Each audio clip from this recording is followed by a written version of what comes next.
আমি আল্লাহকে ভয় করি, এই জন্য থামা আমার দ্বারা সম্ভব নয়। এই জন্য তোমার সাথে নির্জনে একা আমার সময় কাটানো সম্ভব নয়, কারণ আমার দিলের মধ্যে ভয় আছে আল্লাহর। এবার নবীজি বলেন, আমি এই সংবাদ পাওয়ার পরে আমি চলতে লাগলাম। চলতে চলতে আমি যখন সামনে যেতে লাগলাম, কিছু দূর যাওয়ার পরে এবার জিবরাইল আমাকে বলেন, নবী আমার, আপনি এখানে একটু থামেন, তাই না? আপনি নামাজ আদায় করেন 2 রাকাত। জিবরাইল বলেন, হুজুর আপনি ভালো করে শুনে রাখেন, আল্লাহ কোরআনে বলে দিয়েছেন, ফাকুলি ওয়াশরাবি ওয়া তাররি আইনা ফাইম্মা তারাইন্না মিনাল বাশারি আহাদা ফাকুলি ইন্নী নাযারতু লিররহমানি সাওমা فأتت به قومها تحمله قالوا يا مريم لقد جئت شيئا فريا। হুজুর এই জায়গাটা হলো ওই জায়গা যেখানে হযরত মারিয়াম আলাইহিস সালাম প্রসব ব্যথা ওঠার পরে চলে আসছিল। পবিত্র একজন নবীকে আল্লাহ আমার স্পর্শ ছাড়াই দুনিয়াতে পাঠিয়েছিলেন, যার নাম হলো ঈসা। قال إني عبد الله آتاني الكتاب وجعلني نبيا। উপস্থিত দেশ ও জাতির কর্ণধার হযরত উলামায়ে কেরাম, অত্র এলাকার বিভিন্ন অঞ্চল থেকে আগত ইসলাম প্রিয় মুসলিম ভাইরা, মহান রব্বে কারীমের দরবারে অসংখ্য গণিত শুকর আদায় করছি, যিনি অত্যন্ত দয়া করে মেহেরবানি করে আমাদের হায়াতটাকে দীর্ঘায়িত করেন। সুস্থ শরীরে পবিত্র জুমার দিনে আল্লাহর মসজিদে এসে নামাজের পূর্বে কোরআন ও হাদিস থেকে কিছু কথা শোনার তৌফিক দিয়েছেন, এই জন্য আমরা সকলেই বলছি আলহামদুলিল্লাহ। আলহামদুলিল্লাহ। মোহতারাম ভাই, আমি আপনাদের সামনে সূরা বনী ইসরাঈলের শুরু থেকে কয়েকটি আয়াত তেলাওয়াত করেছি। আল্লাহ তাআলা যেন তেলাওয়াতকৃত আয়াত এবং হাদিসের আলোকে আমাকে ইখলাসের সহিত কিছু কথা বলার এবং আপনাদের সকলকে আমল করার নিয়তে শোনার তৌফিক দান করুন। সকলে বলে আমিন। আমিন। মুহতারাম ভাই, তেলাওয়াতকৃত আয়াতের তাফসীর বোঝার আগে আমাদের বুঝতে হবে আমাদের নবী, বিশ্ব নবী মুহাম্মদ আরবী সাল্লাল্লাহু আলাইহি ওয়াসাল্লাম আখিরি নবী এবং শ্রেষ্ঠ নবী। আমাদের নবীর জন্য স্পেশাল কিছু ইবাদত আল্লাহ রেখেছেন। তার মধ্যে নবীজি বলেছেন যে স্পেশাল কিছু মাসও আল্লাহ দিয়েছেন। এর মধ্যে একটা হলো রজব মাস। যে রজব মাস চলতেছে, আমাদের অনেকের খবরই নেই যে রজব কিন্তু আমাদের কাছ থেকে আসতে ধীরে ধীরে বিদায় নিচ্ছে। একেবারে রমজান খুব সন্নিকটে আমাদের। একটু চিন্তা করে দেখেন, দুনিয়ার জমিনে যদি এমন কোন ট্যাবলেট বের হয় যে এটা খাইলে 5 বছরের হায়াত বাড়বে, বাড়ির চইল কেউ কেউ খাওয়ার চেষ্টা করব, জি, যে একবারে বসত পায়গার ইচ্ছা দেব, তবু এই ট্যাবলেটটা আমার দরকার, জি, যাতে করে 5টা বছর আমার হায়াত বেশি হয়। কিন্তু এই হায়াতটা সুস্থতার হবে নাকি অসুস্থতার হবে, এই কথা কিন্তু ডাক্তার কোনোদিন বলতে পারবে না। অথচ আপনার আমার নবী, বিশ্ব নবী দোয়া শিখিয়েছেন যে যেই দোয়ার মাধ্যমে আল্লাহ তাআলা ওই রমজান পর্যন্ত হায়াত বৃদ্ধি করে দেন। সুবহানাল্লাহ। পৃথিবীতে এমন কোন ইতিহাস দেখাইতে পারবেন যে আপনার আমার নবী জীবনে একটা অসত্য কথা বলেছেন? না। এমন কেউ বলতে পারবে? জি না, কোনদিন না। যেমন ইতিহাস তালাশ করলে আপনি পাবেন, নবীজি যখন কিয়ামতের কথা বলা শুরু করলেন যে কিয়ামত হবে, দুনিয়া ধ্বংস হয়ে যাবে, এই কথা শোনার পরে মুশরিকদের দিল পর্যন্ত নাড়া দিয়ে উঠছে যে মুহাম্মদ জীবনে একটা কথাও তো মিথ্যা বলে নাই, তাহলে যেহেতু সে বলতেছে কিয়ামত হবে, নিশ্চয়ই হবে। তারা মুশরিক, আবু জাহেল গ্রুপের লোক, তারপরও তারা চিন্তা করছে যে মুহাম্মদ যেহেতু বলছে নিশ্চয়ই কিয়ামত হবে, তাহলে আমরা একটু চেষ্টা করি, তাকে প্রশ্ন করে দেখি যে কোন দিন হবে এটা জানতে পারি কিনা। যদি এটা জানতে পারি তাহলে আমাদের প্রস্তুতিটা এরকম থাকবে। তো একজন মুশরিক পর্যন্ত নবীজির ওয়াজ শোনার পরে এই কথা তার মনে হচ্ছে যে কিয়ামত হবে। আর আমাদের নবী আমাদেরকে শোনায় গেছেন যে রজব মাস মাস আসলে তোমরা বেশি বেশি করে একটা দোয়া করো, এই দোয়ার কারণে কমসে কম রমজান পর্যন্ত তো আল্লাহ তোমাকে হায়াত দিবেন। সুবহানাল্লাহ। তা আমরা কিন্তু এদিকে কোনো খবর নেই। অমুসলিম সেও কিন্তু এমন ছিল যে নবী বলছেন কিয়ামত হবে, নিশ্চয়ই হবে। আর আমাদের নবী আমাদেরকে শুনাইছেন যে রজব মাস যখন আসে তোমরা দোয়া করো, আল্লাহুম্মা বারিক লানা ফি রজব ওয়া শাবান ওয়া বাল্লিগনা রমাদান। আল্লাহর নবী তো আল্লাহর কাছে বলছেন যে আল্লাহ তুমি আমাকে কি করো, রজব শাবানের বরকত দাও, রমজানের বরকত যেন হাসিল করতে পারি এই পর্যন্ত আমাকে সুযোগ দাও।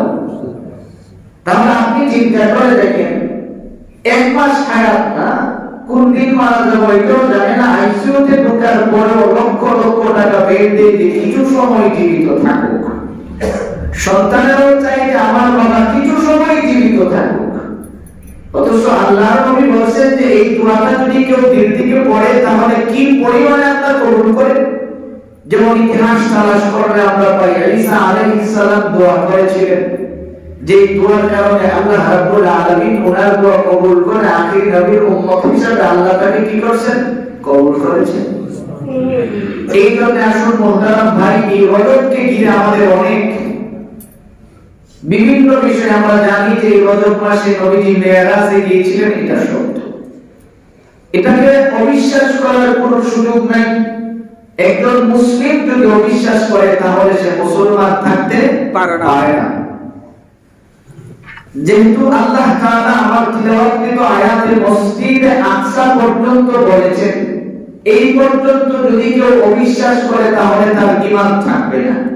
আর মসজিদে আকসা থেকে আল্লাহর আরশ পর্যন্ত যদি কেউ অবিশ্বাস করে, ওখান পর্যন্ত যাওয়াটাকে যদি কেউ অবিশ্বাস করে তাহলে তার ঈমান নষ্ট হবে না, কিন্তু সে কবিরা গুনাহগার হবে। যতক্ষণ পর্যন্ত তওবা না করবে ততক্ষণ আল্লাহ তাকে ক্ষমা করবেন না।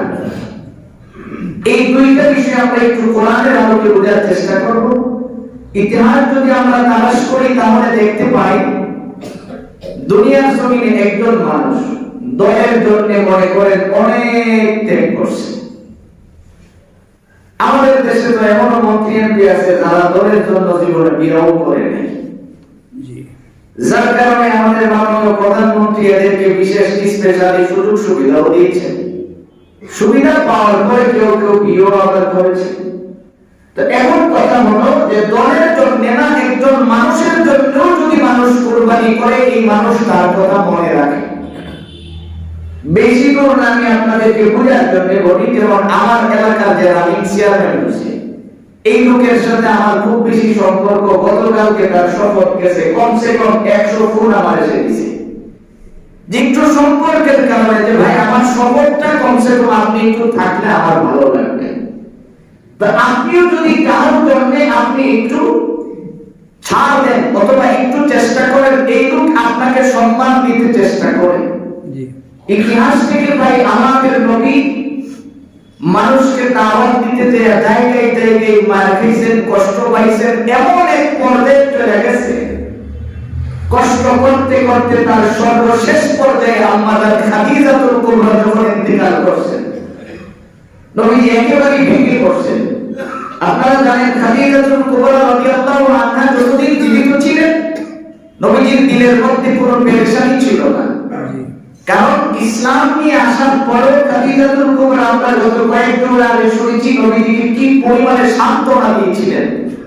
সেই খাদিজা যখন চলে গেছে এই ব্যাপারে নবীজির দিলের মধ্যে খুব লাগছে যে আমার পাশে থাকার মতো কেউ নাই। খাদিজাতুল কুবরার মতো ব্যক্তিও চলে গেছেন, তার ইন্তেকালটাকে নবীজি দিলের মধ্যে খুব বেশি ব্যথা পেয়েছেন। মর্মাহত অবস্থায় নবীজি বসে থাকেন। এক পর্যায়ে নবীজির ফুফু উম্মে হানি আয়েশা বললেন, মুহাম্মদ তোমার যেহেতু ভালো লাগে না, সব সময় মনমরা হয়ে বসে থাকো, তুমি এক কাজ করো, আমার বাড়িতে চলে আসো, একটু বেড়ায় গেলে তোমার ভালো লাগবে। আর 2 নম্বর কথা হলো আমার বাড়ি থেকে কাবাঘর বেশি দূরে না, কাজেই আমার বাড়ি থেকে তুমি বাইতুল্লাহ যাওয়া আসা তোমার জন্য খুব সহজ। আর মুশরিকরা যেহেতু তোমার বিরুদ্ধে 24 ঘন্টা লেগেই থাকে, তাহলে দূর থেকে কাবাঘরে আসার চেয়ে কাবার পাশে চলে আসা তোমার জন্য উত্তম। এই বলে রহমাতুল লিল আলামিন নবীজিকে উম্মে হানি নিয়ে আসলেন তার ঘরে। যেদিন নবীজি মিরাজে যাবেন ওই রাত্রিতে উম্মে হানির ঘরটা ছিল এমন ঘর যে একজন শুইলে আরেকজন শুয়া দেয় না। আমি খুলনা এলাকাতে দেখছি কিছু কিছু ঘর আছে, ঘর খুব ছোট, আবার সাইড দিয়ে বারান্দা করে রাখতে হয়, মেহমান আসলে ওই বারান্দায় খাটের উপরে খুব বসে বসে দেখতে হয়, সোজা হয়ে দাঁড়ানোর কোনো সুযোগ নেই। তো ওই ঘরগুলি দেখার পরে আমার খুব সহজে বুঝে আসছে যে উম্মে হানি রাদিয়াল্লাহু আনহার ঘরের বাইরে একটা বারান্দার মতো ছিল, সাফরা ছিল। উনি বললেন তুমি ঘরের ভিতরে অবস্থান করো, আমি বাইরে থাকি। ঘটনাক্রমে রাতের বেলায় যদি কোনো মুশরিক আক্রমণ করতে তোমাকে আসে, আগে তো আমি দেখবো, যেহেতু আমি বাইরে আছি। নবী ঘরের ভিতরে শুয়ে আছে। রহমাতুল লিল আলামিন নবী বলেন আমি যখন ঘরের ভিতরে শুয়ে আছি হঠাৎ করে দেখি অটোমেটিক সাপটা ফাঁকা হয়ে গেছে। সুবহানাল্লাহ। প্রশ্ন হতে পারে যে দরজা দিয়ে জিবরাইল কেন ঢুকলেন না, সাপ ফাঁকা করে কেন ঢুকলেন? জিবরাইলের সাথে দীর্ঘ সময় চলতে চলতে নবীজির কিন্তু জিবরাইলের প্রতি একটা আকর্ষণ আছে, ভালোবাসাও আছে। জিবরাইল আসলেই নবীজি বুঝতে পারতেন যে জিবরাইল তো নিজের থেকে আসে নাই, আসছে আল্লাহর কাছ থেকে, নিশ্চয়ই আমার কোনো সান্ত্বনার বাণী নিয়ে আসছে। জিবরাইল যখন সাপ ফাঁকা করে ঢুকলেন, নবীজি জিজ্ঞাসা জিবরাইল আজকে ঢুকার স্টাইলটা একটু হিরো হিরো ভাব নিয়ে আসছো, ব্যাপারটা কি? জিবরাইল বললেন ইয়া রাসূলুল্লাহ আমার আশার ভাব থেকে বুঝেন না যে আজকে গেলে গেছি। নবীজি জিজ্ঞাসা কি কারণ? কারণ আমি আসছি তো আজকে আচানক ভাবে আপনার ঘরে ঢুকছি, নিশ্চয়ই আচানক কোন বিষয় হবে। আল্লাহ আপনাকে সুসংবাদ দিয়েছেন যে আজ রাতে আচানক কিছু ঘটনা হবে যেগুলি আপনার জন্য চিরস্মরণীয় হয়ে থাকবে। সুবহানাল্লাহ। আমাদের দেশে সাধারণ ছোটখাটো কোম্পানির মাল বিক্রি করলে তো তারা চীন জাপান ঘোরার সুযোগ দেয়। যে লোক ভালো বিক্রি করছে তাকে একটা অফার দিলাম, সে চীন জাপান কোম্পানি থেকে ঘুরে আনলো। আর আপনার আমার নবী যেখানে দিন প্রচারের জন্য যেই নবীজি শরীর মুবারকে বসা মাছি বসা হারাম ছিল, সেই নবীজির শরীর মুবারকে পাথর মারতে মারতে তাইফের সেই মুশরিকরা জাফরা করে দিয়েছিল। ইতিহাস যদি আপনি দেখেন দেখবেন আমাদের আয়েশা সিদ্দিকা বলেন আমি একদিন নবীজিকে গোসল করাইতেছিলাম, আমি দেখি যে শরীরের মধ্যে কালো কালো দাগ আছে, স্পট দেখা যায়। আমি জিজ্ঞেস করলাম ইয়া রাসূলুল্লাহ কারণ তো বুঝলাম না, আপনার শরীরে মশা মাছি বসা যেখানে হারাম, সেখানে এই শরীর মোবারকের মধ্যে এই কালো কালো দাগ হলে বসন্ত হবে, আপনার এই কালো দাগ হওয়ার কারণটা কি আপনি কি আমাকে একটু বুঝিয়ে বলবেন? নবীজি তখন বললেন আয়েশা এটা হলো তাইফের ময়দানের সেই দিনের কথা তুমি স্মরণ করে দিয়েছো যেদিন তাইফের বাচ্চারা আমাকে পাথর মেরেছিল, রক্তাক্ত করেছিল। ওই পাথরগুলি আমার শরীরের মধ্যে ভিড়ে যাওয়ার কারণে এই জায়গায় কালো কালো স্পটগুলি পড়ছে। জিবরাইল এবার বিশ্ব নবী রহমাতুল লিল আলামিনকে ঘুম থেকে উঠালেন। নবীজি ঘুমিয়েছিলেন, ঘুম থেকে উঠালেন। বুখারীর হাদিসের মধ্যে পাওয়া যায় নবীজিকে ঘুম থেকে উঠাইয়া নিয়ে গেলেন হাতিমে কাবার পাশে। ওখানে যাওয়ার পরে নবীজিকে বসালেন। নবীজি ধাক্কা দিয়ে ঘুমায় গেলেন। ঘুম থেকে উঠছেন তো আবার ঘুমায় গেলেন, আবার জিবরাইল জাগাইলেন, আবার ঘুমায় গেলেন। এইভাবে 3 থেকে 4 বার পর্যন্ত বিশ্ব নবী খালি ঘুমিয়ে যায়। এবার জিবরাইল বলেন ইয়া রাসূলুল্লাহ আপনি ওযু করেন। নবীজি ওযু বানাইলেন। ওযু বানানোর পরে বিশ্ব নবীকে শুয়াইলেন। তাফসীরের মধ্যে পাওয়া যায় সিনার এখান থেকে শুরু করে নাভির উপর পর্যন্ত এই জায়গাটা পুরোটা কেটে ফেললেন। ইতিহাস প্রমাণ করে ওপেন সার্জারি করা আজকে যারা এরকম কেটে ভিতর থেকে এগুলি বের করে, এটা আজকে নতুন কোন আবিষ্কার নয়। সর্বপ্রথম নবীজিকে এইভাবে করে ভিতর থেকে আত্মাটা ভেদ করে বাহিরে রাখলেন, কলিজাটা ভেদ করে বাহিরে রাখলেন। জিবরাইল রাইকা জমজমের পানি দিয়ে ধৌত করলেন। সুবহানাল্লাহ। এই জায়গা থেকে মুফাসসিরিন কিরাম লিখেন যে জমজমের পানি হাউজে কাউসারের পানির চেয়েও দামি পানির নাম হলো জমজমের পানি। সুবহানাল্লাহ।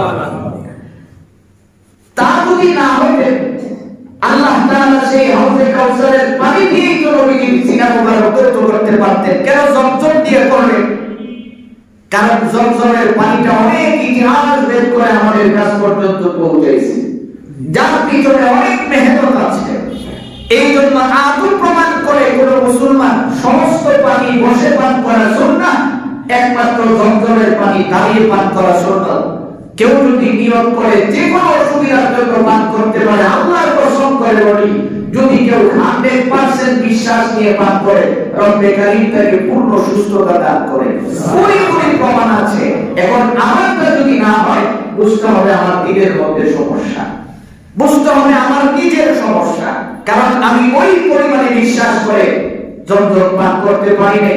এমন বহু প্রমাণ আছে, জমজমের পানি পান করে চিকিৎসক বলছে ক্যান্সার হয়েছে, মারা যাবে, কিন্তু জমজম পান করার পরে কিছুদিন পরে চিকিৎসক বলে যে ওর পুষ্টির মতো কারো ক্যান্সার হয়। এটা প্রমাণিত। কারণ আল্লাহ তাআলা এই বরকত যুগে যুগে রেখে দিয়েছেন। এটা আমাদের নবীর জন্য আর কারোর জন্য নয়। রহমতুল লিল আলামিন নবীজির সিনা মুবারক পবিত্র করে তারা তাদের মতো করে যখন করলেন, আরেক বর্ণনায় আসছে এটা করার কারণ হলো এখন নবীজি যেই জায়গায় যাবেন ওই জায়গার অবস্থানটা সহ্য করার মতো একটা ভাব তৈরি করলেন। অতঃপর নবীজিকে আবার ভিতরে দেওয়ার পরে এখন জিবরাইল বলতেছে, ইয়া রাসূলুল্লাহ আপনার সফর শুরু হবে। জিবরাইল সামনে বসলেন, মধ্যে নবীজিকে বসাইলেন, পিছনে দুইটা বর্ণনা আসছে। একজনের নাম হলো মিকাইলকে বলেন পিছনে বসালেন, আর একজন ফিরিস্তার কথা বলা হয়েছে। তবে প্রসিদ্ধ মতামত হলো জিবরাইল এবং মিকাইল দুইজন দুই পাশে বসলেন, মধ্যে নবীজিকে বসাইলেন। নবীজিকে বসানোর সঙ্গে সঙ্গে এবার তাদের সফর শুরু হয়ে গেল। সফর শুরু করার সময় আপনারা বিমানে সফর করেছেন, ভাগ্যক্রমে যদি পিছনে সিট হয় তাহলে দেখেছেন উপরে ওঠার পরে চাকাগুলি আস্তে করে ভিতরে ঢুকে যায়, আবার যখন নামে তখন আগে চাকাগুলি বাইরে আসে। এটাও আমাদের দেশের কোন মানুষের আবিষ্কার নয়। সেই যে বুড়াকে উপরে নবীজি চড়লেন, বুড়াটা যখন উপরে ওঠা শুরু হয়ে গেল, তার পা গুলি উঠাইয়া দিলেন। ওখান থেকে রিচার্জ করে করে পৃথিবীর মানুষ বিমান আবিষ্কার করলেন যে চলন্ত পথে তার বিমানের চাকাগুলি ভিতরে থাকলে চলা সহজ হয়।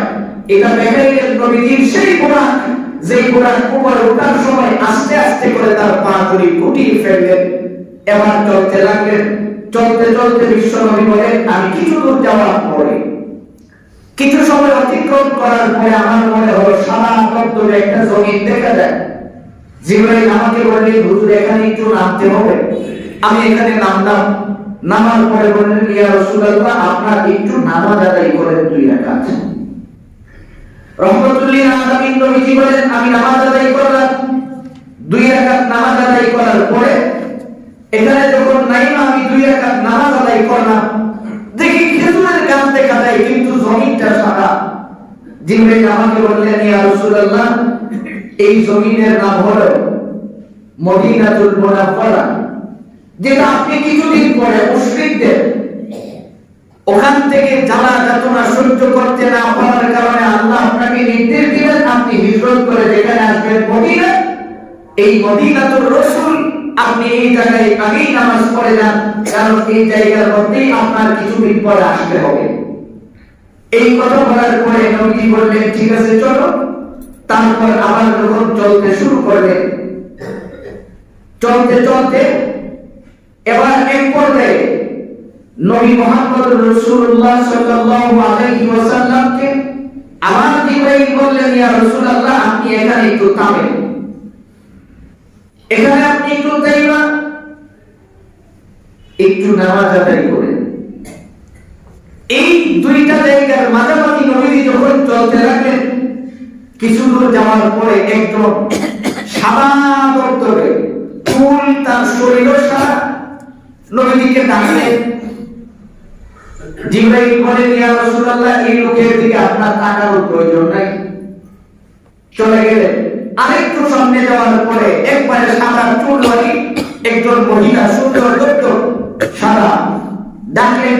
জিবরাইল বলেন, ইয়া রাসূলুল্লাহ, থামার প্রয়োজন নাই। আরেকটু সামনে যাওয়ার পরে অত্যন্ত পরমা সুন্দরী এক যুবতীর আকৃতি ধারণ করে নবীকে ডাকলেন। জিবরাইল বলেন, হুজুর, থাকার প্রয়োজন নাই। এই তিনটা প্রশ্ন কিন্তু নবীর ভিতরে ঘুরপাক খাচ্ছে, যে আমাকে কে ডাকলো আর আমাকে থামতে দেয় না। জিবরাইল কেন ডাকলো? আমি একটু তাদের কাছে জিজ্ঞেস করতে পারতাম। নবীজি বারবার প্রশ্ন করেন। এখন জিবরাইল কিছু বলে না। জিবরাইল বলতেছে, হুজুর, একটু চলেন সামনে দিয়ে। এই সেই পাহাড় যেখানে নবীজি থামলেন। থামার পরে বললেন, ইয়া রাসূলুল্লাহ, 2 রাকাত নামাজ আদায় করেন, কারণ এই পাহাড়টা একটা বরকতময় পাহাড়। যে পাহাড়ের উপরে দাঁড়িয়ে সর্বক্ষণিক কথা বলতেন মুসা আলাইহিস সালাম। কার সাথে? আল্লাহর সাথে। فلما أتاها من شاطئ الوادي الأيمن في البقعة المباركة من الشجرة أي يا موسى إني أنا الله। আল্লাহ তাআলা বলেন, নবী আমার, পৃথিবীর মানুষদেরকে আপনি জানিয়ে দেন, আমি মুসা আলাইহিস সালামকে এমন একটা সুন্দর জিনিস দিয়েছি। নবী মুসা যখন আস্তে ধীরে ধীরে কদম দিয়ে তুর পাহাড়ে চলে আসলেন, ওখানে এসে একটা গাছ আছে, গাছের সাথে যখন টেক লাগায়া দাঁড়াইতেন, অটোমেটিক আমি আল্লাহর সাথে কথা বলতে শুরু করে দিতেন। সুবহানাল্লাহ। এবার জিবরাইল বলেন, ইয়া রাসূলুল্লাহ, নবী আপনি এখানে 2 রাকাত নামাজ আদায় করেন, কেননা এটা বরকতময় একটা পাহাড়। যেই পাহাড়ের উপরে দাঁড়িয়ে নবী মুসা সার্বক্ষণিক আল্লাহর সাথে কথা বলতেন। নবীজি বলেন, উম্মত শুনে রাখো, আমি 2 রাকাত নামাজ আদায় করলাম। আমি আবার জিজ্ঞেস করলাম, ভাই জিবরাইল, সামনে বাড়বো, একটু পরে আগে আমার প্রশ্নগুলির জবাব দাও। প্রথম নম্বরে সাদা দবদবে পোশাকওয়ালা, সাদা চুলওয়ালা একজন মানুষ আমাকে ডাকলো, কিন্তু আমি কেন কথা বলার জন্য তুমি সুযোগ দিলে না, তার কারণটা কি? এই অবস্থায় জিবরাইল বলেন, ইয়া রাসূলুল্লাহ, যিনি আপনাকে ডাকছিল এর নাম হলো মিস্টার ইবলিস। এর চেয়ে উপরে ইবলিস দেওয়ার কোনো সুযোগ নাই। এই জন্য ইবলিস আপনাকে ডাকছিল। কোন কারণে যদি আপনাকে থামাইতে পারতো, তাহলে আপনার সামনে চলা কষ্টকর হয়ে যেত। এই জন্য আমি নিষেধ করছি, আপনি থামেন নাই, বড় ভালো করেছেন। এবার নবীজি জিজ্ঞেস করে, 2 নম্বরে আমি যে সাদা একজনকে দেখলাম দুর্বল অবস্থায় দাঁড়িয়ে আছে, কারণটা কি? সাদা মহিলা মানুষ দুর্বল, কারণটা কি? এবার জিবরাইল বলেন, ইয়া রাসূলুল্লাহ, ওই যে আপনি দেখলেন দুর্বল, এটা হলো আপনার উম্মতের বড় আমল বলি, কারণ তারা দুর্বল অবস্থায় আছে। আপনি এখান থেকে যাওয়ার পরে আপনার উম্মতদেরকে বলবেন তারা যেন নেক আমল করে বড় আমল ছেড়ে দেয়। যেমন দুর্বল অবস্থায় আছে, এমন দুর্বল থাকতে থাকতে একসময় মৃত্যুবরণ করে ফেলবে। এবার নবীজি বলেন, তাহলে আমাকে বলো, সুন্দরী রমণী যে আমারে ডাকলো, কেন থামতে দিলে না? এবার জিবরাইল বলেন, ইয়া রাসূলুল্লাহ, আপনি যদি সুন্দরী রমণীর ডাকে থামিয়ে যাইতেন আর এখানে দাঁড়াইতেন, আপনার দুনিয়ার সমস্ত উম্মতরা সুন্দরী রমণীর পিছনে পড়ে যেত, আল্লাহকে ভুলে যেত, আল্লাহর কোনো কথা তারা মানতে রাজি ছিল না। এবার বিশ্ব নবীকে জিবরাইল বলেন, নবী আপনি না থামার কারণে কেমন হয়েছে? আপনার উম্মতের ভিতরে এমন কিছু মানুষ থাকবে যাদেরকে দুনিয়ার জমিনে সুন্দরী রমণী ডাকলেও সে বলবেন, কালা ইন্নী আখাফুল্লাহ, আমি আল্লাহকে ভয় করি, এই জন্য থামা আমার দ্বারা সম্ভব নয়। এই জন্য তোমার সাথে নির্জনে একা আমার সময় কাটানো সম্ভব নয়, কারণ আমার দিলের মধ্যে ভয় আছে আল্লাহর। এবার নবীজি বলেন, আমি এই সংবাদ পাওয়ার পরে আমি চলতে লাগলাম। চলতে চলতে আমি যখন সামনে যেতে লাগলাম, কিছু দূর যাওয়ার পরে এবার জিবরাইল আমাকে বলেন, নবী আমার, আপনি এখানে একটু থামেন, তাই না আপনি নামাজ আদায় করেন 2 রাকাত। অতঃপর আমি নামলাম, 2 রাকাত নামাজ আদায় করলাম। আমি জিজ্ঞেস করি, জিবরাইল, এই জায়গাটার নাম আবার কি? আমার এখন তুমি এমন জায়গায় কামাইছো 2 রাকাত নামাজ আদায় করতে বলছো, তার কারণটা কি? এবার জিবরাইল বলেন, ইয়া রাসূলুল্লাহ, নবী আপনি জানেন না এই জায়গাটার দাম কত? কারণ আল্লাহ রাব্বুল ইজ্জত ওয়াল জালালের কাছে এই জায়গার দাম অনেক বেশি। রব্বে কারীম এই জায়গাটাকে এত বেশি মহব্বত করেন। জিবরাইল বলেন, হুজুর আপনি 2টা রাকাত নামাজ আদায় করেন। 2 রাকাত নামাজ আদায় করার পরে জিবরাইল বলেন, নবী আপনি জানেন এই জায়গার দাম কত? নবীজি বলেন, না জানি না, তুমি বলো। জিবরাইল বলেন, হুজুর আপনি ভালো করে শুনে রাখেন, আল্লাহ কোরআনে বলে দিয়েছেন, ফাকুলি ওয়াশরাবি ওয়া কাররি আইনা ফাইম্মা তারাইন্না মিনাল বাশারি আহাদা ফাকুলি ইন্নী নাযারতু লিররহমানি সাওমা ফাআতাত বিহি কওমাহা তাহমিলু ক্বালু ইয়া মারইয়াম লাকাদ জিতি শাইআন ফারিয়া। হুজুর এই জায়গাটা হলো ওই জায়গা যেখানে হযরত মারইয়াম আলাইহিস সালাম প্রসব ব্যথা ওঠার পরে চলে আসছিল। পবিত্র একজন নবীকে আল্লাহ বাবার স্পর্শ ছাড়াই দুনিয়াতে পাঠিয়েছিলেন, যার নাম হলো ঈসা। ক্বালা ইন্নী আবদুল্লাহ আতানিয়াল কিতাব ওয়া জাআলানি নাবিয়্যা। যেই নবী দুনিয়াতে জন্মগ্রহণ করার পরে প্রথম কথাটাই বলেছিলেন, ক্বালা ইন্নী আবদুল্লাহ। সত্য প্রসব হওয়া একজন বাচ্চা বয়স কয়েক ঘন্টা, সে আঙ্গুল ইশারা করে বলেছিলেন, আমি আল্লাহর গোলাম। অতঃপর আল্লাহ আমাকে নবী বানাবেন, অতঃপর আল্লাহ আমার কাছে কিতাব দিবেন। হুজুর যেই জায়গায় সন্তানটা এই কথা বলেছিল ওই জায়গায় আপনাকে দাঁড় করিয়েছি। সুবহানাল্লাহ। নবী বলেন, আমি এখান থেকে নামাজ আদায় করলাম। নামাজ আদায় করার পরে এখন আমার সীমানা শুরু হওয়ার পরে আমি আস্তে আস্তে করে যাইতে লাগলাম। যাইতে যাইতে এক জায়গায় পৌঁছে গেলাম, উপরে তো উঠলাম। উঠার পরে আমি এক জায়গায় পৌঁছে গেলাম। যাওয়ার পরে আমার অবস্থাটা কি হলো দেখো। আমি যখন পৌঁছলাম বাইতুল মুকাদ্দাস এরিয়াতে, যেখানে যাওয়ার পরে আমি দেখতেছি যে আমার অবস্থানটা এমন হলো, আমি মসজিদে প্রবেশ করব, মাত্র নামলাম। নামার সঙ্গে সঙ্গে আমি দেখি সুন্দর একটা ভবন আছে। ভবনের একটা মাত্র ইট পরিমাণ জায়গা খালি। আমি জিজ্ঞেস করলাম, জিবরাইল এত সুন্দর ভবন বাইতুল মুকাদ্দাস এরিয়াতে, কিন্তু এখানে একটা ইট পরিমাণ জায়গা কেন খালি? জিবরাইল হুজুর এই জায়গায় আপনার পিতা ইব্রাহিম আলাইহিস সালাম তার গাদাগাড়ি বাঁধতেন। সুবহানাল্লাহ সুবহানাল্লাহ। এখন আপনিও আপনার ঘোড়াটা এই জায়গায় বাঁধবেন, কই কেন? ঘোড়া কি আমি না বাঁধলে চলে যাব? জিবরাইল বলেন, হুজুর চলে যাওয়া না যাওয়ার সাথে প্রশ্ন না, কিন্তু এই জায়গায় আপনার পিতা ইব্রাহিম বাঁধতেন, এই জন্য আপনি বাঁধবেন।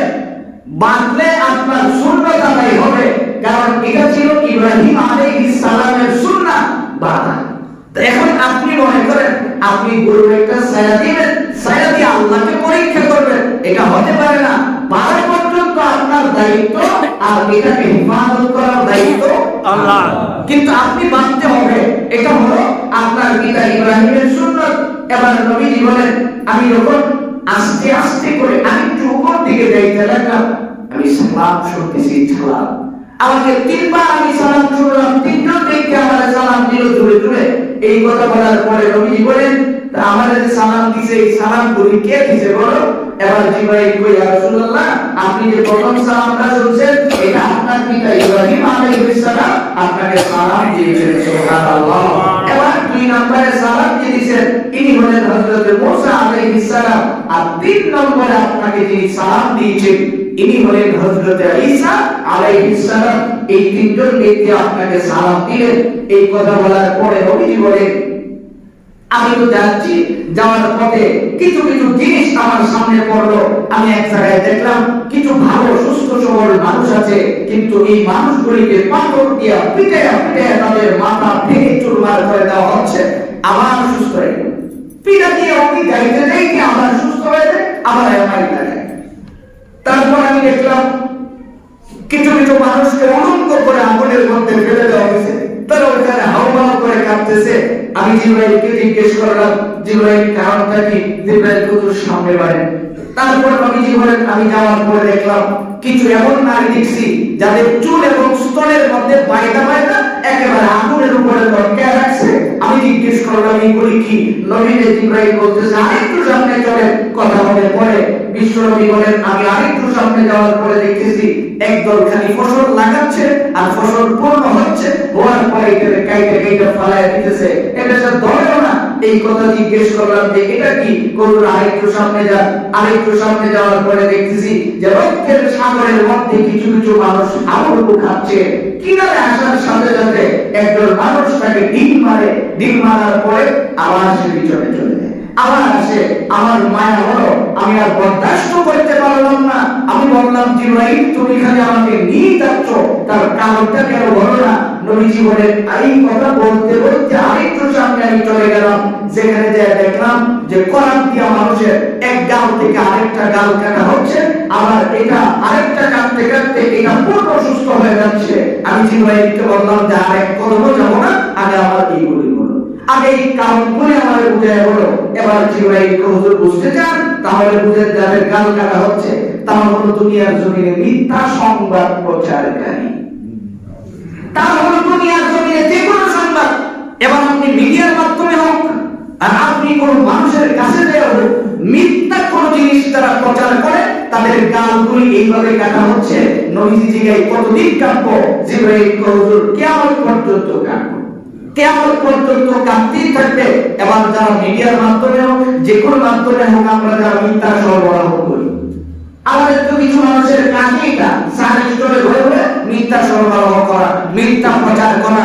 আপনি ভালো করে মনে রাখবেন, বিশ্বনবী স্বচক্ষে দেখে এসে বলছেন, আমার উম্মতদেরকে সর্বশেষ মেরাজের ইতিহাস থেকে আপনি শুনতে পারবেন যে ইব্রাহিম আলাইহিস সালাম এবং আদম আলাইহিস সালাম দুইজন নবীকে জড়ায়া দইরা দুইটা মুসিবত করে দিয়েছিলেন, দুনিয়াতে যাচ্ছ আমার সন্তানগুলিকে, কারণ একজন তো আমাদের জাতির পিতা আর একজন আদি পিতা, দুই পিতা সন্তানের প্রতি কিছু ওসিয়ত করেছিলেন। আমরা এই মেরাজের সর্বশেষ পর্যায়ে দুই পিতার ওসিয়তগুলি শুনতে পারবো, তারা কি ওসিয়তগুলি আমাদের কাছে পাঠিয়েছিলেন। এই জায়গা থেকে আমাদের বুঝে নিতে হবে, আমরা যারা মিথ্যা সরবরাহ করি, সত্যটাকে ধামা চাপা দিয়ে মিথ্যা সংবাদ প্রচার করতে যারা পছন্দ করি, কালো বাচ্চা হলে কাকের বাচ্চা পর্যন্ত বানাইতে চেষ্টা করি, ভালো করে মনে রাখবেন, আপনার জন্য শাস্তি হলো আপনি মরার পরে কিয়ামত পর্যন্ত আপনার গাল কাটবে ফেরেশতা আগুনের কেচি দিয়া।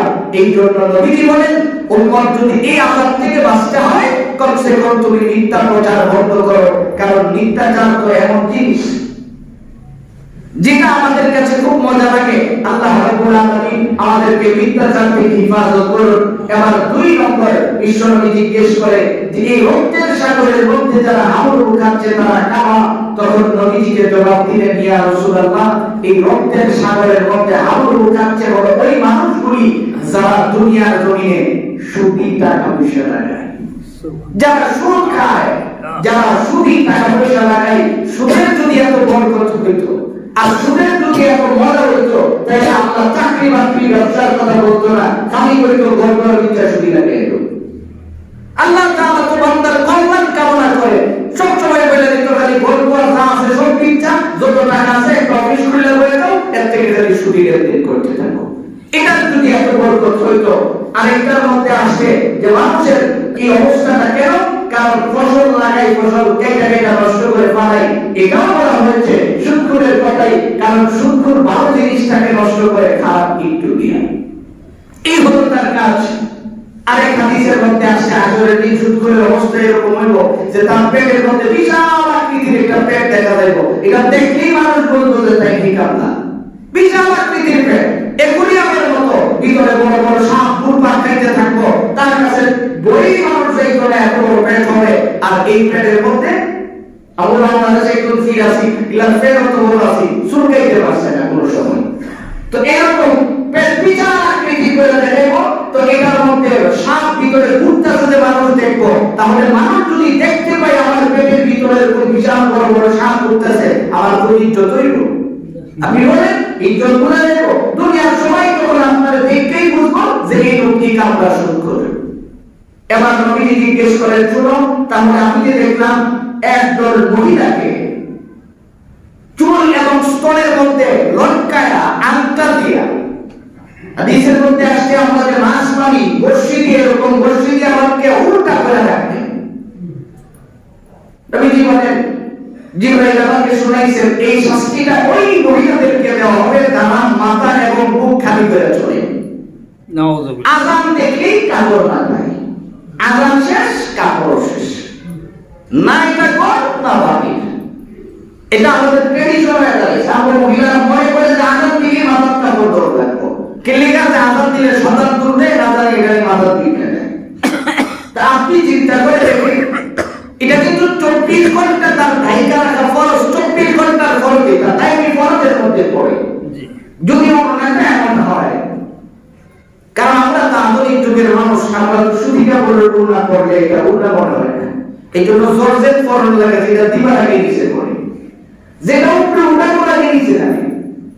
এমন যদি হয় তাহলে আপনি হিজাব পরে রাখতে হবে, যেটা আপনার সুন্নাহ অনুযায়ী চলে। চুলগুলি ঢাইকা রাখা এটা কিন্তু ফরজের কাতারে পড়ে। তো নবীজি বলেন, আমি দেখছি যে যারা বুক এবং মাথা নামিয়ে রাখে তাদের জন্য শাস্তি হলো এটা, এই দুই জায়গায় আংটা দিয়ে লাগায় উল্টা করে তাকে জাহান্নামের আগুন দিয়ে সেঁক দেওয়া হবে। জিজ্ঞেস করা হলো, হুজুর আরেক দরজে দেখলাম যারা এই অবস্থার মধ্যে পড়ে আছে, যাদের এই আযাবটা কতদিন পর্যন্ত চলবে? জিবরাইল বলেন, হুজুর এই যাদেরকে আপনি আযাবগুলি দেখতেছেন না, এই আযাবগুলি কিন্তু সীমিত সময়ের জন্য না, লম্বা সময়, যতদিন পর্যন্ত কিয়ামতের বিচার কার্য শুরু না হবে ততদিন পর্যন্ত কিন্তু এই আযাব চলতে থাকবে। নবীজি বলেন, আমি যখন এই সংবাদ শুনলাম, অতঃপর আমি যখন বাইতুল মুকাদ্দাসে পৌঁছলাম, আমার কাজ শেষ। এখানে পৌঁছানোর পরে আমি আমার ঘোড়া পর্যন্ত বাঁধলাম, বাঁধার পরে আমি মসজিদে প্রবেশ করলাম। যেদিকে মসজিদের ভিতরে মুসল্লিরা ভরপুর অবস্থায় বসে আছে, পুরো মসজিদ ভরে বসে আছে মুসল্লিরা, একজন মুসল্লি ঢোকার মতো জায়গা নাই। আমাকে দেখার পরে সবাই আস্তে আস্তে করে সাইড হতে লাগলেন। শুধু একজন দাঁড়ানোর জায়গা আছে, এটা হলো মেহরাব, যেখানে ইমাম সাহেব দাঁড়িয়ে নামাজ পড়ে, এই জায়গাটা খালি আছে। জিবরাইল আমার কানে কানে কই, হুজুর আজকের থেকে ইমাম আপনি ছাড়া কেউ বড় যোগ্যতাই রাখে না, আপনি খালি সুদা চলে যান, ওখানে গিয়ে আপনি নামাজ পড়েন। সুবহানাল্লাহ। নবীজি বলেন, আমি ঢুকলাম, ঢোকার পরে ওখানে যে আমি সুন্দর করে নামাজে দাঁড়ায় গেলাম, আমি 2 রাকাত নামাজ পড়াইলাম। 2 রাকাত নামাজ যখন আমি পড়াইলাম, নামাজ পড়ানোর পরে আমি সালাম ফিরাইলাম। সালাম ফিরানোর পরে আমি দেখলাম যে এক কর্নারে অনেকগুলি মানুষ জড়ো হয়েছে, তারা যেন কি আলোচনা করতেছে। আমি জিবরাইল আমার কানে কানে এসে বলল, এই যে এতগুলি লোক নামাজ পড়ছে আপনার পিছনে, আপনি কি জানেন এরা কারা? নবী বলেন, না আমি তো জানি না। হুজুর দুনিয়ার জমিনে আল্লাহ যতগুলি নবী রাসূল পাঠিয়েছিলেন, সমস্ত নবী রাসূলগণ আজকে আপনার ইমামতিতে নামাজ আদায় করেছেন। সুবহানাল্লাহ। কত নবী রাসূল আল্লাহ পাঠাইছেন, আমরা 1 লক্ষ 2 লক্ষ যাই করি, এইগুলির একটারও হাদিসের সহিহ কোনো রেফারেন্স নাই। আল্লাহ অগণিত নবী রাসূল পাঠিয়েছেন, কতজন পাঠিয়েছেন এটা আল্লাহই জানেন। আল্লাহ তাআলা এই নবী রাসূল যা পাঠিয়েছেন সবাই আপনার পিছনে নামাজ আদায় করেছে, সবাই পড়েছে। এবার বাহিরে যা দেখছেন, এরকম লক্ষ লক্ষ ফেরেশতাও আপনার পিছনে নামাজ আদায় করেছে। সুবহানাল্লাহ। এবার নবীজি এখান থেকে বুখারীর হাদিস, এবার একটু সামনে অগ্রসর হলেন, যেখানে লোকজন জিবরাইল নবীজিকে ধরে নিয়ে গেলেন। জিবরাইল নবীজিকে নিয়ে বলেন, ইয়া রাসূলুল্লাহ, এখন আপনি যেখানে আসছেন এই জায়গায় আপনি দেখতেছেন যারা বসে আছে, সর্বপ্রথম দাঁড়ালেন একজন নবী, যার নাম হলো ইব্রাহিম আলাইহিস সালাম, যে আজকের এই সভাটা পরিচালনা করবেন। ইব্রাহিম আলাইহিস সালাম দাঁড়িয়ে বলেন, আজকে যে আমাদের কাছে এসেছেন, যিনি আমাদের কাছে হাজির হয়েছেন, মুহাম্মদুর রাসূলুল্লাহ, তার পিছনে আমরা নামাজ আদায় করেছি, তার সম্পর্কে আমাদের আজকের এই সভার বক্তব্য হবে। সর্বপ্রথম উদ্বোধনীয় বক্তব্য যিনি দিবেন, ইনি হলেন আদি পিতা হযরত আদম আলাইহিস সালাম। আদম আলাইহিস সালাম কি বক্তব্য দিয়েছিলেন, আল্লাহ আমাদের হায়াত বাঁচিয়ে রাখলে আগামী শুক্রবার আদম নবীর বক্তব্য থেকে আমাদের আলোচনা শুরু হবে। আজকে যেটুকু বুঝলাম যে এই মেরাজ হলো সত্য, আমাদের নবীর মেরাজের ভিতরে যে আযাবগুলি দেখে আসছেন, আল্লাহ তাআলা এই কাজগুলি করলে এই আযাব হয়, আমাদের সকলকে এই কাজগুলি থেকে বিরত থাকার তৌফিক দান করুন সকলে বলুন আমিন। বিশেষ করে তিনটা জিনিস আমরা বুঝতে পারলাম। এক নাম্বার, সুদ খাওয়া যাবে না, সুদ করে শাস্তি হবে, পেট বিশাল বড় হয়ে যাবে। দুই নম্বরে, মিথ্যা সংবাদ প্রচার করা যাবে না, করলে আমার গাল আগুনের কেসি দিয়ে কাটা হবে। তিন নাম্বার, মা বোনদের জন্য স্পেশালি যেটা মাথা এবং বুক খালি রাখা যাবে না।